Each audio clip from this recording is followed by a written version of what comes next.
Bem, amigos de Itaporã, estamos aqui mais uma vez. Eu estou da cabine aqui do helicóptero. Estou registrando imagens aqui da Praça do Ipê. Cheguei aqui às 6 da manhã, com a barriga cheia de pão com mortandela. Agora estou filmando esse povo passando aqui na pracinha. Pracinha, todo mundo chama de pracinha, mais conhecida como parque. Por que todo mundo chama de parque?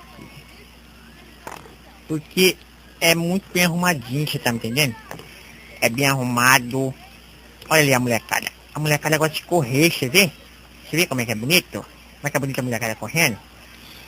Eu acho muito importante ter isso aqui na nossa cidade.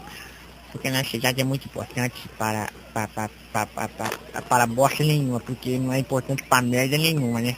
Olha ali o bando de gordinhos passando. Não tô vendo que eu tô filmando. E olha aí a molecada. Agora estou fazendo mais uma filmagem aí. Olha aí, ó, o que tá passando aí, ó. Ó, os rapaz. Tá todo mundo aí se divertindo aqui no parque. É simples, rapaz. Passou um menino ali que eu nem conheço, mas falar a verdade pra você, eu conheço a metade da população. Eu queria falar uma coisa aqui ao vivo, o pessoal de Dourados. Isso aqui é uma riqueza nossa. O pessoal de Dourados não tem. Você tá me entendendo? Eles têm o Parque do GP.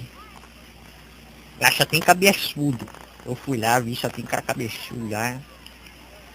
Não tem nada a ver com a pracinha de Itaporã. Nossa, o tamanho da barriga desse moleque. Falando nisso, o prefeito ajudou a cidade. Olha lá o Gina. Esse é o Gina. Eu conheço esse menino. O Gina. É uma coisa muito importante que a cidade de Itaporã preservou através desse ano. Um ano muito bom, o ano de 2011. Essa praça foi feita, né?